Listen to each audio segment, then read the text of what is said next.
এইখানে কাঠবিড়ালি কাজ করছিল, কাজ না বুঝেই মাতবরি করতে চলে আসে ভাল্লুক। বাবা বাবা গো, এই বলে গাছটি টেলে পাহাড়ের এক কিনারায় নিয়ে এসে পড়ে। ভাল্লুকটি যাতে মাতাল হলেও তাহলে ঠিক আছে, যান বাঁচানোর জন্য সে প্যান্ট খুলে প্যারাশুট বানিয়ে ফেলে।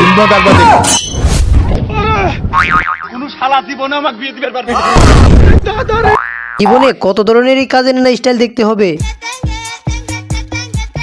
তাই দেখি ভাল্লুক চাইছিল সেইভাবে কাজ করতে। বলেন কি? তোরে আমি গান শুনামু, শুনে ভাল্লুক তো কাজ করছিল, আর কাঠবিড়ালি তার কাজেরও মাতবরি করতে চলে আসে।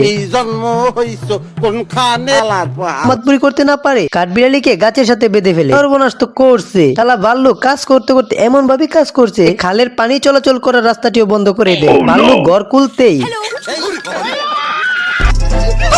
এক কাঠঠুকরা গাছটি কেটে ফেলছিল।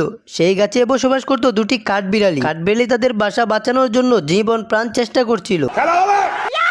গাছটি কাটছিল, তখন বেল্টের হুকটি কেটে দিতেই হুক যেন না খুলতে পায়, তাই সে হুকবিহীন একটি বেল্ট পরে আবার গাছ কাটতে শুরু করে। কিন্তু তার থেকে বেশি চালাচ্ছিল কাঠবিড়ালি গুলা।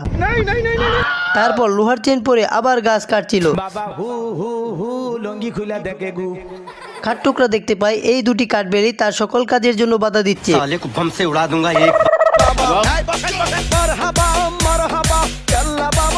বুঝলাম না ভাই, গাছ পড়ে যাচ্ছিল কিন্তু কাঠবিড়ালি কিভাবে গাছের ভেতর থেকে গাছ আলগিয়ে রাখে। অবশেষে কাঠটুকরা গাছ নিয়ে চলে যাচ্ছিল, কিন্তু কাঠবিড়ালি গুলো যাওয়ার রাস্তা পাল্টে দেয় পানির রাস্তা খুলে দিয়ে। আর কাঠটুকরা গাছের খণ্ডটি নিয়ে তার বাড়ির দিকে যেতে শুরু করে।